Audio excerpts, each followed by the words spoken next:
Okay students, तो start करते हैं। बेटा देखो, एक बात को आप नोट करना, आज मौसम थोड़ा गड़बड़ है, खराब है, तो हो सकता है कि आपका इंटरनेट वीक जाए। ठीक है, कभी आवाज कट गई, कभी आ गई, इस तरह की प्रॉब्लम आ सकती है। बट वरी मत करना, वीडियो आपका रिकॉर्ड हो जा रहा है। ठीक है, और बाद में आपको रिकॉर्डिंग मिल जाएगी, मोस्ट प्रोबेबली रिकॉर्डिंग में प्रॉब्लम नहीं आएगी। चलो, तो अब हम स्टार्ट करते हैं।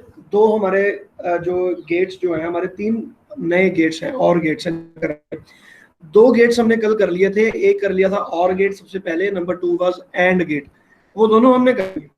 तो अब मेरे पास जो थर्ड गेट हमारे पास आता है, that get is called not gate. Not gate,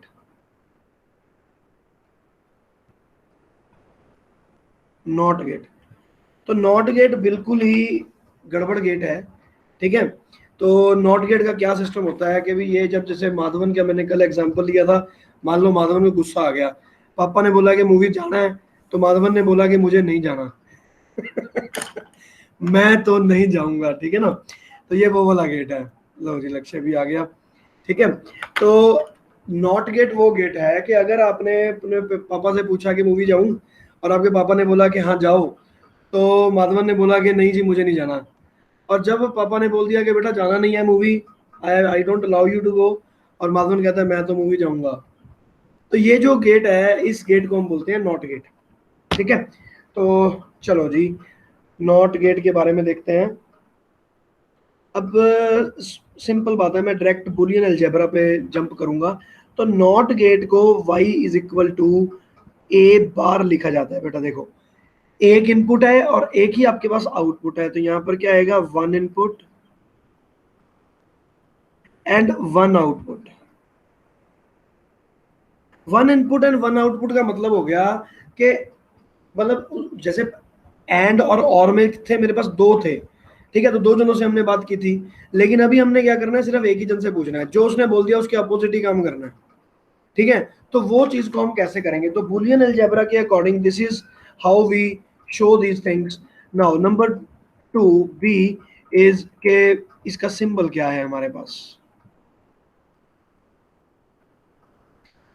तो सिंबल इसका बनता है एक ट्रायंगल के रूप में।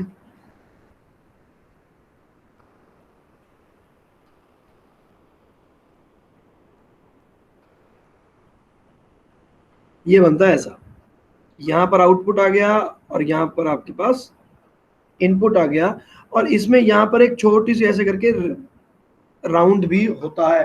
तो ये राउंड बहुत ज्यादा जरूरी है। ये जो सर्कल मैंने बनाया ना, ये इसकी एक्चुअली पहचान है, तो इसको आप मिस नहीं कर सकते। ये इसकी पहचान है, इसे मिस नहीं करना आपने। ठीक है ना, तो ये हो गया मेरे पास इनपुट हो गया ए, और ये हो गया मेरे पास आउटपुट, और y is written as a bar, मतलब ए के उल्टा, ए नॉट। नाउ सी, इसका जो ट्रुथ टेबल बनेगा वो क्या बनेगा। सब चीजें आसान है इसमें, इजीएस्ट टॉपिक में काउंट होता था ये पहले। अब लेकिन प्रॉब्लम ये आ गई है कि जो इसका जो रियलाइजेशन होता है ना, वही एक थोड़ी सी डिफिकल्ट चीज आती है। अदरवाइज गेट्स में कुछ भी डिफिकल्ट नहीं है।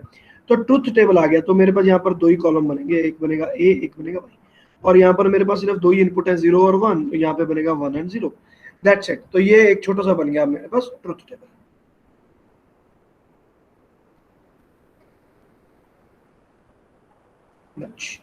ठीक है, now D, the wave form. तो वेव फॉर्म तो बहुत आसान है, जब उसकी 1 है इसकी 0 है, जब इसकी उसकी 0 है तब यहाँ पर 1 बनेगा। लेकिन वेव फॉर्म मैं आपको बना के दिखा देता हूँ, थोड़ा सा टाइम लग सकता है इसमें अब। ठीक है, जैसे कि ये मेरा इनपुट सिग्नल है, मान लिया जाए, let us say this is the input signal a. तो मुझे जो आउटपुट सिग्नल मिलेगा वो कैसा मिलेगा, यहाँ पर ऊपर है तो यहाँ पर बनेगा नीचे, और जब ये नीचे हो गया ये तब बनेगा ऊपर, बिल्कुल सेम। तो इसका बिल्कुल अपोजिट जो है वो मेरे पास यहाँ पर चीज बन गई। समझ आ गया होगा बेटा, इसमें तो कोई प्रॉब्लम नहीं है। Yes sir. चलो जी, तो ये तो हो गया। अब आ गया हम ई। Now this is realisation.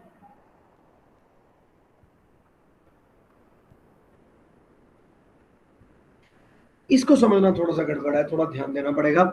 ये देख लेते हैं अभी ये नॉट गेट बनता कैसे है। तो अभी तक जो हमारे पास गेट थे उनमें तो लगा था डायोड, लेकिन नॉट गेट के लिए बनता है हमारे पास ट्रांजिस्टर। तो यहां पर हमें ट्रांजिस्टर की रिक्वायरमेंट बनेगी, तो कैसे बनाएंगे वो देखते हैं। सबसे पहले तो मैं ट्रांजिस्टर ही बना लूं यहाँ पे एक, एंड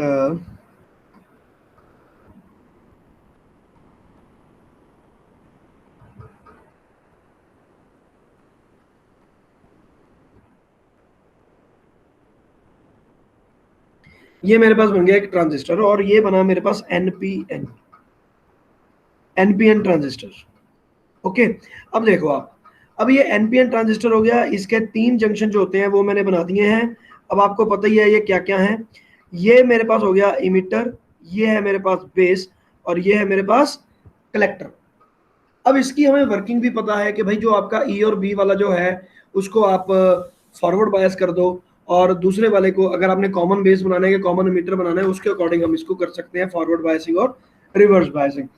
तो मैं यहाँ पर क्या करने वाला हूँ, कॉमन बेस कॉमन मीटर वाली यहाँ पर बात नहीं है।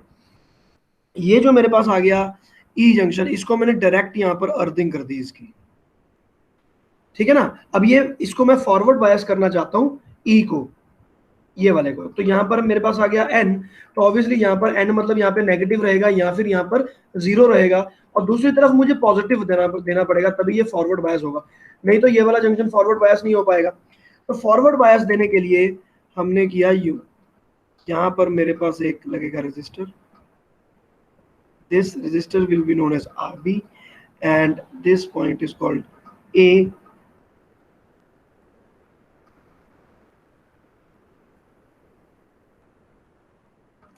अब इसको भी हमने यहाँ पर अर्थ कर दिया है, और यहाँ पर हमने लगाई बैटरी।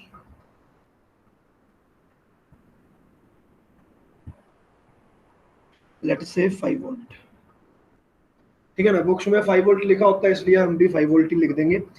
तो ये मेरे पास बन गया एक सिस्टम। ये पहले वाला तो फॉरवर्ड बायस हो गया, ठीक है।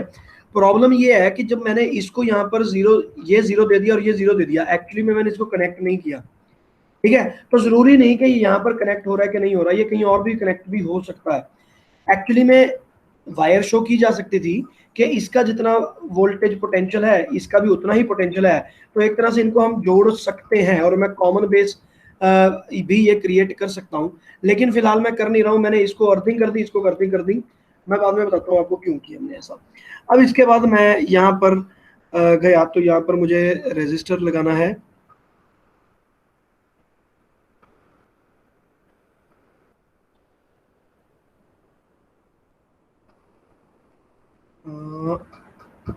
ये करना पड़ेगा ऐसे, ठीक है। And there is a resistor here RC, इसको कलेक्टर पे जुड़ा हुआ है तो रजिस्टर एट कलेक्टर बोल दिया हमने। और ये जो ब्रांच है यहाँ पर इसको हमने कर दिया अर्थ, इसकी भी अर्थिंग हो गई। यहाँ पर बैटरी लगा दी 5 वोल्ट।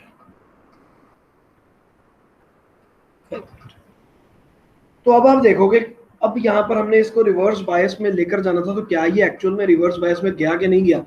तो आप सोच के देखो कि ये बिल्कुल रिवर्स बायस में चला जाएगा। ये 5 वोल्ट है, अब आप ये देखो NPN, तो ये वाला तो N हो गया और ये वाला P हो गया, तो this should be at higher potential connect होना चाहिए था, और ये लोअर पोटेंशियल पे कनेक्ट होना चाहिए था अगर हम इसको फॉरवर्ड बायस करते हैं। अगर रिवर्स करेंगे तो एन को पी से कनेक्ट कर दो, तो जो कि हमारे पास यहाँ पे पी पे कनेक्टेड है, तो इसमें कोई भी प्रॉब्लम नहीं है। ये वाला मैंने रिवर्स बायस में कनेक्ट कर दिया और इसको मैंने कनेक्ट कर दिया फॉरवर्ड बायस में।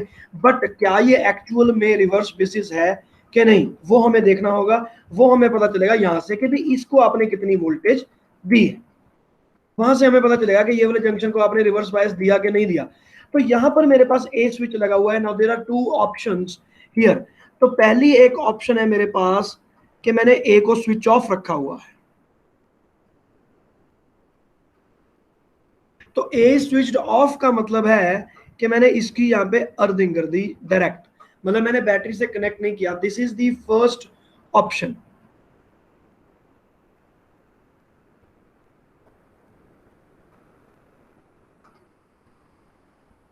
ठीक है। तो ये मेरे पास आ गया फर्स्ट ऑप्शन। तो फर्स्ट ऑप्शन मैंने बना दी when switch a is open, ठीक है, the base of transistor is earth. ये भी लिखना जरूरी है। ओपन का मतलब ये नहीं है कि मैंने स्विच तोड़ दिया उसका तो उस पर मैंने बैटरी कनेक्ट नहीं की, लेकिन मैंने वहां पे अर्थिंग कर दी, अब यहाँ पे जीरो हो गया। अब आप सोच के देखो कि अगर यहाँ पर जीरो हो गया, अब देखो आप इस वाले जंक्शन को, क्या ये फॉरवर्ड बेसिस में है कि रिवर्स बेसिस में है। अब ये 5 वोल्ट है तो ये वाला हायर वोल्टेज पे चला गया और ये वाला लोअर वोल्टेज पे चला गया। तो बेसिकली पी को लोअर वोल्टेज दे दी और एन को आपने, एन जो है इसको हायर वोल्टेज दे दी, तो ये उल्टा हो गया। तो ये यहाँ पर आपके पास एक तरह से रिवर्स बेसिस हो गया, परफेक्ट रिवर्स बेसिस।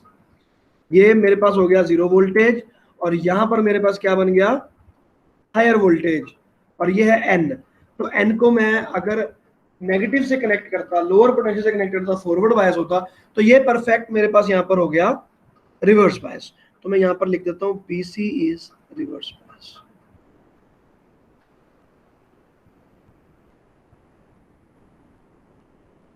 ठीक है ना। तो BC आप, हाँ BC आपका जो था वो रिवर्स बायस में चला गया। ठीक है, और अब इसके आगे देखते हैं, ये हो गया आपके पास रिवर्स बेसिस में। तो अब अगर ये रिवर्स बायस हो गया और दूसरी जगह पर मैं देखूं तो ये वाला अर्थिंग है तो इसका पोटेंशियल 0 है और जो इमिटर है उसका भी पोटेंशियल 0 है, तो यहाँ पर तो कोई पोटेंशियल वेरिएशन है ही नहीं, तो जिसके कारण this is not forward bias.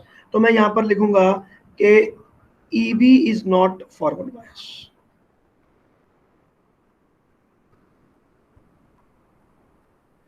अब जब ये फॉरवर्ड बायस नहीं है तो यहाँ पर गड़बड़ हो गई, करंट फ्लो होने का चांस ही नहीं है।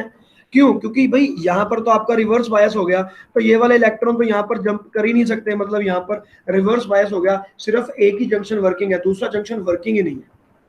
तो दूसरा जंक्शन वर्किंग नहीं है, it has started working like a diode now, but if that even reverse basis, तो रिवर्स बेसिस में डायोड करंट को कंडक्ट नहीं करता। तो फिर अब क्या होगा, तो मैंने क्या किया, यहाँ पर मैंने एक नया वायर जोड़ा, यहां से मैं एक कनेक्शन अलग ले गया। ठीक है, और ये जो मेरे पास पॉइंट बन गया, I am calling this point as Y, और जो मेरे पास यहां पर नीचे चला गया, यहां पर मैंने इसकी अर्थिंग कर दी, ये वाला। तो यहां पर मेरे पास क्या लगेगा, RL लगेगा ना, लोड रेजिस्टर। तो अगर सोचा जाए तो आपके पास भाई लोड रेजिस्टर का मतलब ये थोड़ा ना कि घर लगा हुआ है, यहाँ पे लोड रेजिस्टर मतलब छोटा मोटा पार्ट, मोबाइल का छोटा मोटा सेगमेंट। तो यहां से आपके पास 5 वोल्ट ये ड्रेन होने लगेगी battery, and current will start flowing from this like this, ऐसे जाएगा करंट, और ये इस तरह से आपके पास करंट मूवमेंट देगा ऐसे। तो अगर वो ये वाला रास्ता पास करेगा तो वहीं पर मान लीजिए आपके पास कोई छोटा सा LED बल्ब लगा हुआ है, तो वो LED जो है वो जग जाएगी, और ये जबकि स्विच मैंने ऑफ किया हुआ है, स्विच मेरा ऑफ होते हुए LED की वायर वहां पे जग रही है।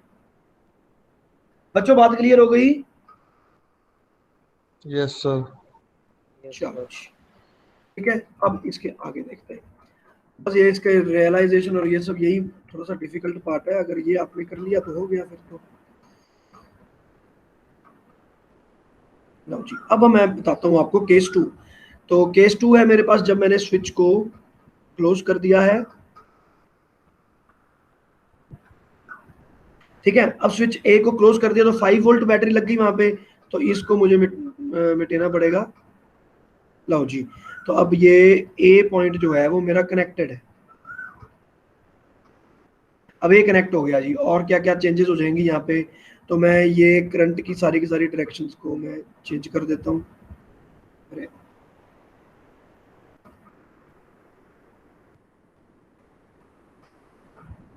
ठीक है जी, अब देखते हैं करंट कहाँ जाएगा। अब आइडियली हमारा करंट वहां पर पहुंचना नहीं चाहिए ऑब्वियसली, तो नाउ लेट अस सी अब यहाँ पर क्या हो रहा है। अब देखते हैं कि दोनों सर्किट्स में क्या क्या चीजें हो रही हैं।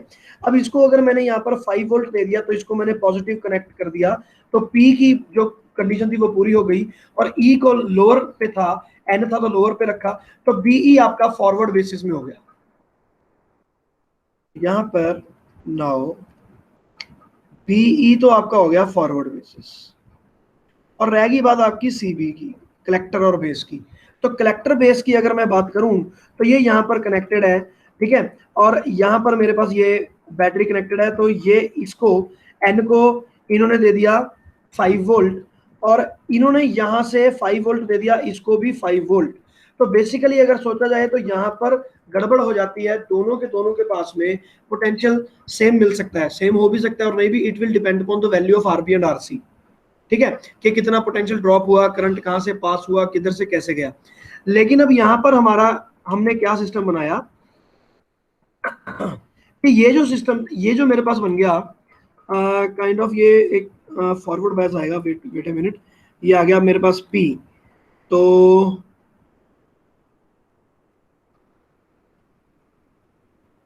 तो अब देखो, अब ये किसी भी हाल में देखो रिवर्स बायस तो है नहीं, ठीक है, तो रिवर्स बायस ना होने के कारण यहाँ पर गड़बड़ हो रही है। अगर ये वाला रिवर्स बायस हो जाता बीसी, फिर तो बात अलग थी।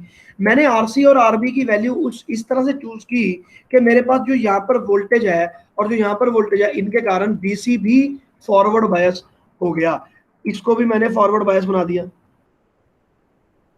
दोनों फॉरवर्ड बायस कर दिए मैंने, ठीक है। और दोनों के दोनों फॉरवर्ड बायस होने के कारण सोच के देखो, आपको जो मैंने वीडियो दिखाया था, दोनों का ही आपका जो वो था, क्या नाम है, डिप्लीशन रीजन था, वो खत्म हो गया, जिसके कारण दोनों में से करंट फुल फ्लेजेड मूव करने लगा। इसको बोलते हैं saturation of transistor.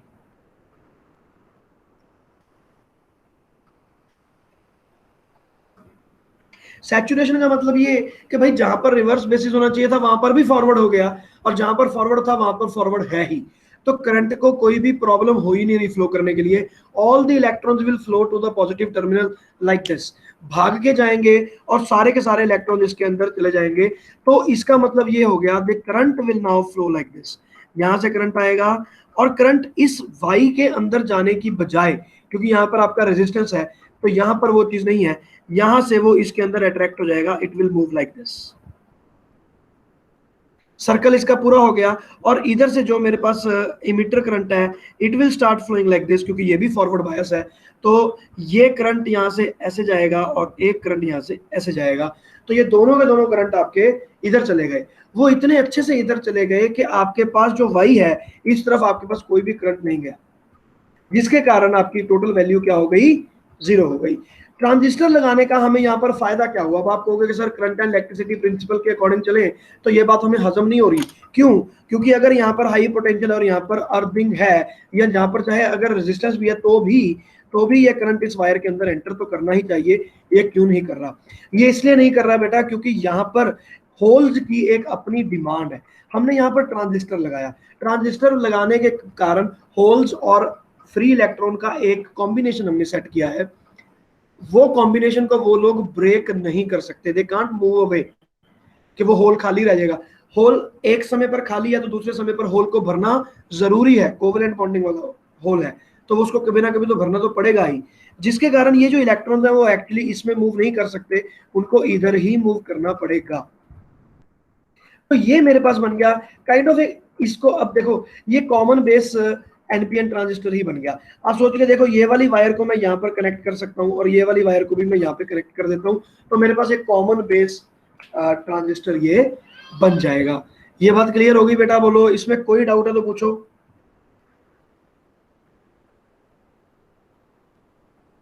No sir. तो वाई आपके पास 0 हो गया अगर आपने ए को 1 किया तो भी। तो ये है आपके पास नॉट गेट। अब इसमें भी ये इस तरह से इन्होंने एक ट्रायंगल सी बना रखी होती है, जैसे मैंने पहले बनाई थी, आपको उन झंझटों में पड़ने की जरूरत नहीं है। सो दिस इज कॉल्ड जेई च आना है ना जी, ये बोर्ड बोर्ड च तो नहीं? नहीं, ये सिर्फ जेई में आएगा और नीट में आएगा, ये बोर्ड के एग्जाम में नहीं आएगा। पहले आता था बोर्ड के एग्जाम में, कि मतलब वो हिसाब नाल याद करते हैं ना। हाँ, अब नहीं आएगा ये, ठीक है ना। चलो, तो ये हो गया आपके पास realization of the not gate, which is very difficult, और मतलब कंपैरेटिवली। एनीवेज, इसके आगे चलते हैं। तो अब मेरे पास यहाँ पर 2 और तरह के गेट बन जाते हैं। Now the next gate is let us say NAND, yes, the NAND gate.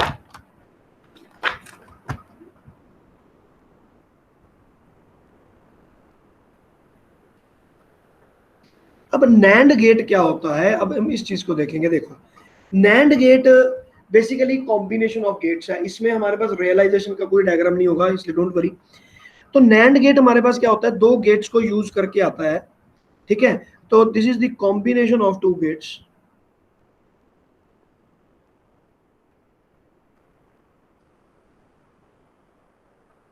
कौन से एंड नॉट, एंड और नॉट गेट दोनों ये गेट यहां पर लगेंगे। तो एंड गेट में हमें पता है कि दो इनपुट होंगे और नॉट गेट में हमें पता है कि एक ही आउटपुट होगा। तो यहां पर मैं ये कह सकता हूं कि it will have two input switches या input signals and one output signal,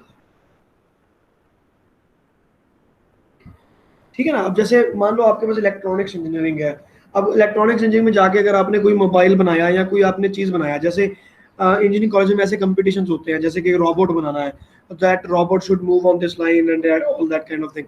तो उनमें क्या होता है, आपको ऐसे गेट्स की जरूरत पड़ती है। आपको लगता है कि अगर ऐसा है और अगर ऐसा है तो ऐसा हो, ठीक है। There are like two conditions हमारे पास लग गई। अब उसके ऊपर एक और कंडीशन आपने लगा दी, थर्ड कंडीशन लगा दी, फिर फोर्थ कंडीशन लगा दी। तो हमें उनके सिग्नल पे क्या क्या चीजें होंगी, तो वो सीरीज में बन जाते हैं। एंड फिर उसके आगे एक और एंड, फिर उसके आगे तीसरा एंड कहीं से आ रहा है, तो इस तरह का कंप्लीट सर्किट बनता है। तो वो सर्किट बनने लग जाते हैं। तो अब हमारे पास आ गया नैंड गेट। तो सबसे पहले मेरे पास इसका जो फॉर्मूला है वो क्या होगा, फॉर्मूला हमारा ऐसा बनेगा कि पहले मेरे पास एंड है और फिर मेरे पास जो भी आउटपुट आएगा उसका नॉट है, ठीक है। तो पहले नैंड बना लिया, उसके बाद हमने नॉट बना दिया। अब यहां पर आया बी, तो इसके लिए क्या सिंबल होगा, तो इसको कैसे शो किया जाएगा। सिंपल बात है, पहले मैं यहां पर एक एंड गेट,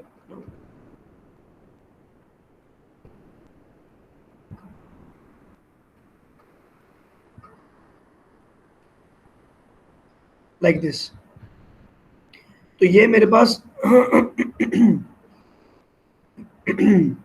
दो हो गए यहां पर इनपुट ए एंड बी, और एक हो गया मेरे पास output, and I will call it y dash not y, क्योंकि ये इंटरमीडिएटरी आउटपुट सिग्नल है जो हमारे एक्चुअल एज ए आउटपुट काम नहीं आ रहा।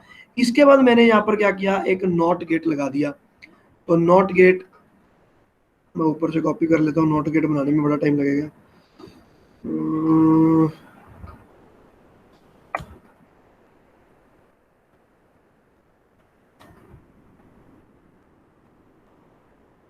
तो नॉट गेट बन गया यहाँ पे यूं, और अब मैं यहाँ पर एक बना दिया मैंने आउटपुट।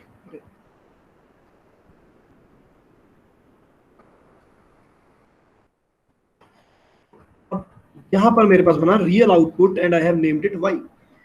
तो ये मेरे पास दो गेट लग गए सीरीज में, एंड नॉट। अब इसका हम बनाएंगे ट्रुथ टेबल। तो ट्रुथ टेबल में दो हो गए इनपुट, ए हो गया, बी हो गया, और डायरेक्ट मैं वाई बना सकता हूं, लेकिन आपको समझाने के लिए हम पहले वाई डैश बनाएंगे और उसके बाद वाई बनाएंगे। ये सारे का सारा कॉम्बिनेशन हम क्लियर करते हैं। अब देखो, अब इसमें मेरे पास वही कॉम्बिनेशन बना दिया 0 0 1 1, इसको बोल दिया 0 1 0 1। तो अब सबसे पहले तो एंड गेट है, तो एंड गेट में मल्टीप्लाई कर दिया 0 0 0 1, ये तो एंड गेट हो गया। इसके ऊपर नॉट कर दो 1 1 1 0, तो ये हो गया not. This things are very simple. The problem is कि कई बार वहां पर क्वेश्चन कैसा आता है ऑब्जेक्टिव में, आपको अपनी तरफ से उसने कोई और ही कोई चीज बना के दे रखी होती है, उसमें 3 4 गेट लगा रखे होते हैं, इवन पैरेलल कॉम्बिनेशन होता है। जैसे ये सीरीज कॉम्बिनेशन है, पैरेलल कॉम्बिनेशन क्वेश्चन भी आएंगे, तो पैरेलली उन्होंने लगा रखे। और मेरे पास लाइक यहाँ पर जो दो इनपुट आ रहे हैं ना, इनको भी बी को अलग मैं बना दूं और ए के पीछे अलग गेट लगा दूं, तो वो भी गेट का आउटपुट इनपुट आएगा। तो आपसे पूछा जाता है कि the real truth table of the output is, तो ये बड़ी बार ऑब्जेक्टिव क्वेश्चंस आते हैं ऐसे, ठीक है। तो उन पे आपने ध्यान रखना है, मेथडोलॉजी आपकी यही वाली फॉलो होने वाली है। तो ये आपके पास बन गया truth table, and now the wave form.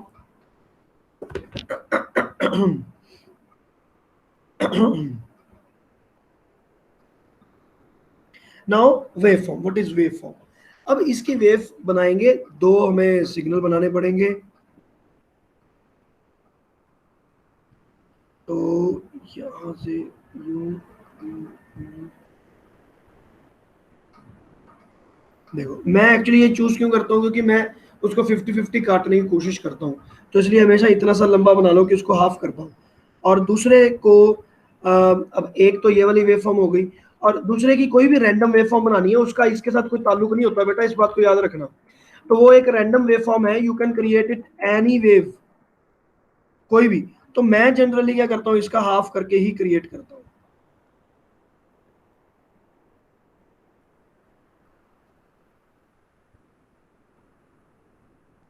इस तरह से बना लिया। तो अब जो मेरे पास y आउटपुट आ रहा है, डायरेक्ट y पे हम जंप करेंगे, तो सिंपल बात है, जब a0 और b0 तो y 1 है, तो a0, अब यहाँ पर b0 है और a1 है, तो you can see a1 and b0 the output is 1, तो यहाँ पर मुझे 1 मिल गया। उसके बाद दोनों के दोनों 1 है, 1 1 है, तो दोनों 0 हो जाएंगे, ये भी देखो 1 है, ये भी 1 है, तो यहाँ पर मेरे पास 0 आउटपुट आएगा। उसके बाद ये वाला 1 हो गया और ये वाला 0 हो गया, तो एक 1 0, तो ये मेरे पास फिर से 1 आ गया। या फिर इसको ऐसे भी किया जा सकता है कि हर बार करने की बजाय आप ये देखो कि यहाँ पर 0 कब है, यहाँ पर 0 सिर्फ तब है जब दोनों की तरफ 1 है, तो दोनों 1 ढूंढ लो पहले। एक तो इस वाले बॉक्स में था, ये वाले में ये 1 है, ये 0 है, इसमें ये भी 0, ये भी 0, ये 0, ये 0, ये वाले में 1, ये वाले में 1, तो ये वाला 1 आ जाएगा। ठीक है, उसके बाद देखो आप, ये 1 हो गया, फिर ये 0, फिर ये 0, फिर ये 0, फिर ये 0, फिर ये 1, फिर ये 1, तो इस वाले में फिर से जाके दोनों 1 और 1 है, सॉरी 0 आना था यहाँ पे, 1 और 1 पे 0, और फिर ये वाला 1 और 1 पे 0, तो ये सारे का सारा ऐसे ही कंटिन्यू हो जाएगा, अभी हमें पता ही है। ऑब्वियसली अब आप देख सकते हो कि यहाँ पर यस ज्यादा है और नो एक ही बार है, इसका मतलब आपका बल्ब जो है वो ज्यादा टाइम जलेगा, और बड़े ही कम बार ऐसी आएंगी जब वो ऑफ होगा, तो देयर इज नो प्रॉब्लम, आपका वेव फॉर्म आपके सामने है, हो गया। और इनमें रियलाइजेशन नहीं होता, क्यों? एंड का रियलाइजेशन आपको अलग से करवाया हुआ है, उसका जो आउटपुट निकलेगा वाई, उसको आप अगले वाले नोट से आप जोड़ देना, तो वो पूरे का पूरा रियलाइजेशन का बड़ा सारा चार्ट बनेगा, हमें वो बनाने की रिक्वायरमेंट नहीं है। तो ये हो गया आपके पास and gate. So now we are moving forward to the last gate, that is NOR gate. ये जो एंड और ये जो नॉर गेट है, ये बहुत ज्यादा इंपॉर्टेंट है बेटा, क्योंकि जो सिंपल गेट है ना, और एंड नॉट, वो तीन, उनमें से क्वेश्चन कम ही आते हैं, ज्यादातर क्वेश्चन नैंड और नॉट के ही होते हैं, नॉर के होते हैं। अच्छा, यहाँ पर एक चीज रह गई कि ये जो मेरे पास सिंबल बन गया, इनका एक कॉम्पोजिट सिंबल भी होता है, और वो बनाना रह गया, वो बना देते हैं।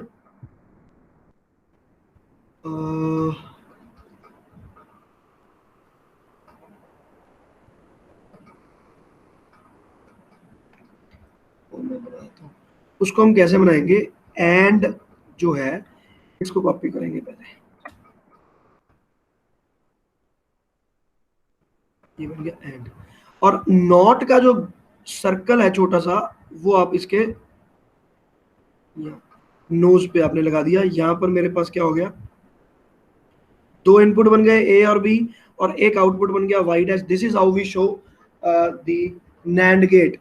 तो ये एंड नहीं है, अब ये नैंड बन चुका है,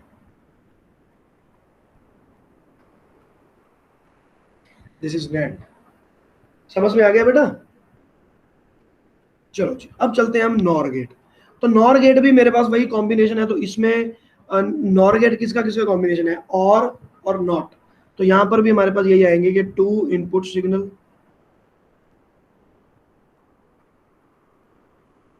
एंड 1 आउटपुट, 1 आउटपुट सिग्नल। तो अब देखते हैं इसमें क्या होगा। सबसे पहले ए, तो the first point is mathematics, Boolean algebra. तो सिंपल बात है, पहले तो और बना लो आप, और उसके बाद इनका नॉट बना दो, ठीक है। तो ये आपके पास बन गया बूलियन अलजेब्रा इसका। Now point number B is symbol.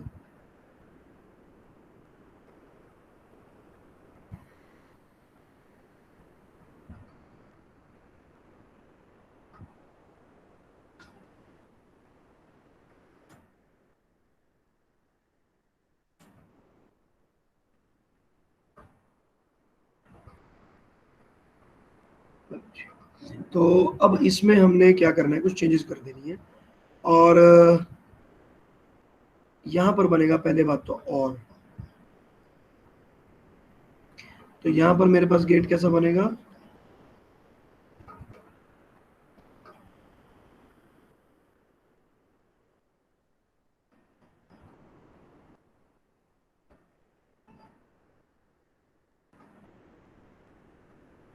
ऐसे, ठीक है। अप्रोक्सीमेशन सी है बेटा, जरा ध्यान रखना।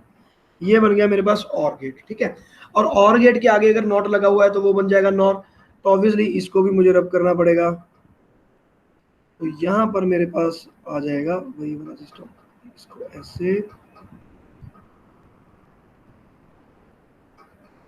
ऐसे और लक्ष्य।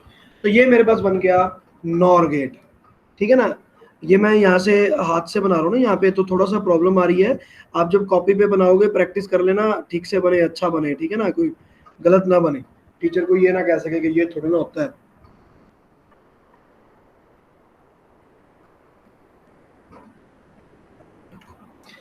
लो, तो ये हो गया आपके पास symbol. Now the thing, next thing is truth table. दो इनपुट हैं और y डैश भी है और y भी है। y डैश मैं आपको सजेस्ट करूंगा कि लिख लेना, इससे नंबर कभी भी नहीं कटते, ठीक है, और गलती कभी भी नहीं होती। तो ये आ जाएगा 0 0 1 1, ये आ गया 0 1 0 1 एंड y डैश। तो अब इनमें मुझे और चाहिए, तो ये 0, ये हो गया 1, ये हो गया 1, ये हो गया 1। अब इसका जब मैं नोट कर दूंगा तो ये उल्टा हो गया 1 0 0 0। बिल्कुल नैंड के उल्टा आता है और वो आ जाता है नॉर, उसके बिल्कुल कंप्लीटली डिफरेंट, ठीक है ना। तो ये बन गया। तो अब मैं इसकी वेव फॉर्म बना देता हूं,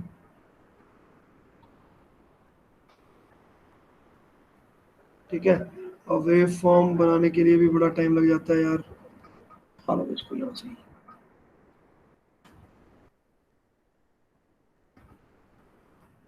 ठीक है। तो अब इनपुट वेव्स तो हमारी पास बनी ही हुई हैं, ठीक है ना, इनपुट वेव है हमारे पास। इनको मैं रब कर देता हूँ, यहाँ पर मैं नई वेव बना दूंगा। सिंपल बात है। अब मैं यहाँ पर देखूंगा कि आउटपुट में मेरे पास 1 कब है, जब दोनों 0 है तब 1 है, अदरवाइज वो 0 है। तो 0 तो इसका डिफॉल्ट सेटिंग होगी, और 0 0 पे 1 है। तो यहाँ पर ये रहा 0, ये रहा 0, ये रहा मेरा पास पहला 0 0। तो यहाँ पर मैंने बना दिया 1। उसके बाद अगेन मैं 0 0 ढूंढ रहा हूँ दोनों का, यहाँ पर आएगा 0 0 अगेन 1, और बाकी सारे पे 0 आएगा।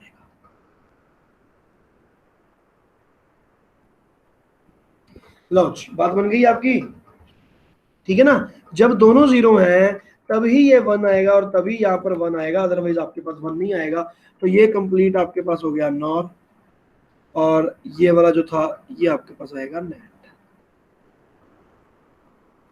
Nor and net.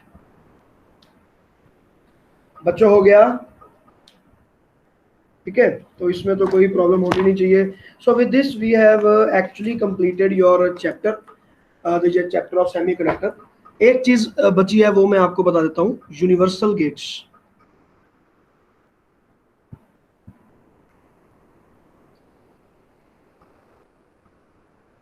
Universal gets, तो यूनिवर्सल गेट्स एक्चुअली में कुछ होते नहीं है। ये टॉपिक भी बुक्स में बड़ी बार, कई बार होता है, कई बार नहीं होता, लेकिन इस पे बड़ी बार क्वेश्चन आता है। यूनिवर्सल गेट वो गेट होते हैं, कभी आपके पास मार्केट में आप गेट लेने गए कि मैं ऐसा इंस्ट्रूमेंट बनाना चाहता हूँ, लेकिन आपको कोई गेट अवेलेबल नहीं है। लेट से आपको एंड गेट मिल नहीं रहा, या और गेट आपको मिल नहीं रहा, लेकिन आपको बाकी के जो हैं वो मिल रहे हैं। आपको लेट से एंड चाहिए था, लेकिन दूसरे वाले मिल नहीं रहे। अब मैं बोलूँ कि मुझे नॉर अवेलेबल नहीं है, लेकिन और भी अवेलेबल है और नॉट भी अवेलेबल है, तो फिर तो आप खुद ही बना लोगे। अगर मैं कहूं कि मेरे पास नैंड अवेलेबल नहीं है, तो नैंड भी आप ऐसे ही बना लोगे। आप कहोगे कि यार एंड है, हाँ जी है, नॉट है, हाँ जी है, तो आपका नैंड भी बन जाएगा। तो लेकिन और गेट बेसिक गेट है। और अब और है नहीं है दुकान वाले के पास, वो कहता है यार मेरे पास और नहीं है, या मेरे पास एंड नहीं है, मेरे पास नॉट नहीं है, तो अब क्या किया जाएगा। लेकिन उसके पास है कौन कौन से, नॉर है और नैंड है। तो ये देखा गया कि NOR and NAND, they are called universal gates because the combinations of NOR and NAND can make all the other gates. बाकी सारे गेट्स एंड और नॉर के कॉम्बिनेशन को क्रिएट करने से बनाए जा सकते हैं ना। तो बस इनको इतना ही आपने समझ लेना।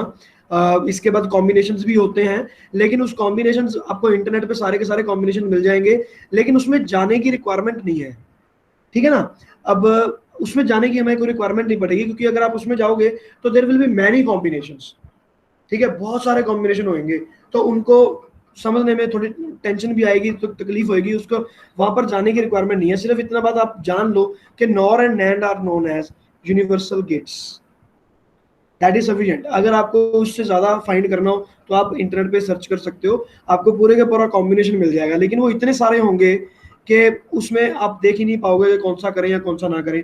This is sufficient to know that and NOR gate are the universal gates. दूसरी चीज, आपको जब ऑब्जेक्टिव क्वेश्चन आएगा तो वो जो कॉम्बिनेशन मैं नैंड और नॉर के आपको कह रहा हूँ, उस तरह के कॉम्बिनेशंस भी आ सकते हैं। वो वहां पे कॉम्बिनेशन पहले से ही बना होगा, उसको आप स्टडी कर लो वहां पे पेपर में देख के कि भाई ये आउटपुट फॉर्म इसकी क्या है, और वो आउटपुट फॉर्म जो है that should match the output form of nor और नैंड। तो हम ये कह सकते हैं कि सर ये वाला कॉम्बिनेशन नैंड गेट है या ये वाला कॉम्बिनेशन और गेट है। तो वो आपकी जो हमारे पास जो डेली प्रैक्टिस शीट में आपको देने वाला हूं उसमें भी हो जाएगा, सारा कुछ सब कुछ हो जाएगा। So with this I believe that we should close the chapter for semiconductors, और इसके बाद हम कल करेंगे कम्युनिकेशन चैप्टर, उसको लगेंगे nearly 2 days and everything will be over. बेटा कोई डाउट है तो पूछ सकते हो आप। This is where I close today. No sir. चलो जी, हाँ जी, बाकी ठीक है सब। हाँ जी सर।